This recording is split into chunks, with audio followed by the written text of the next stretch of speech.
పిల్లలకు మంచి సంస్కారాలు ఒక రోజులో నేర్పించలేము. అవి ప్రతిరోజు చేసే చిన్న చిన్న పనుల ద్వారా ఏర్పడతాయి. పిల్లలు మనం చెప్పేదానికంటే మనం చేసే పనుల నుంచి ఎక్కువగా నేర్చుకుంటారు. అందుకే వాళ్ళు అనుసరించాలనుకునే ఉదాహరణంగా మనమే ఉండాలి. ఎప్పుడు గౌరవంగా మాట్లాడండి, ఎందుకంటే మీ మాటలు, ప్రవర్తనే పిల్లల వ్యక్తిత్వాన్ని నిర్మిస్తాయి. ఇంట్లో ప్రేమ, నమ్మకం, గౌరవం ఉన్న వాతావరణాన్ని కల్పించండి. మంచి వాతావరణం పిల్లలను భావోద్వేగంగా, బలంగా పెంచుతుంది. పిల్లలకు మీ సమయం ఇవ్వండి, వాళ్ళతో మాట్లాడండి, వాళ్ళ మాటలు వినండి.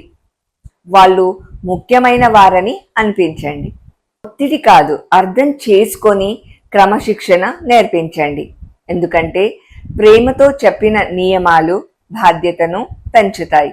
మంచి అలవాట్లను రోజువారీ జీవితంలో భాగంగా చేయండి. చదవడం, సహాయం చేయడం, సమయానికి ఉండడం లాంటివి. ఎప్పుడు తప్పులు చూపించడం కాకుండా వాళ్ళ చిన్న ప్రయత్నాలను కూడా మెచ్చుకోండి. ఈ ప్రోత్సాహం వారి ఆత్మవిశ్వాసాన్ని పెంచుతుంది. చిన్న చిన్న బాధ్యతలు ఇవ్వండి, వాళ్ళపై నమ్మకం చూపించండి. ఇదే వాళ్లను స్వతంత్రంగా మారుస్తుంది. కథలు, సంస్కృతి, సాంప్రదాయాలతో పిల్లలను కలిపి ఉంచండి.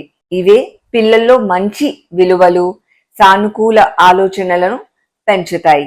వాళ్లకు అండగా ఉండండి, మంచి ఫ్రెండ్ లాగా కూడా ఉండండి. తల్లిదండ్రులు మనతో ఉన్నారని పిల్లలు అనుకున్నప్పుడు వారు జీవితంలోని ప్రతి సవాలును ధైర్యంగా ఎదుర్కొంటారు.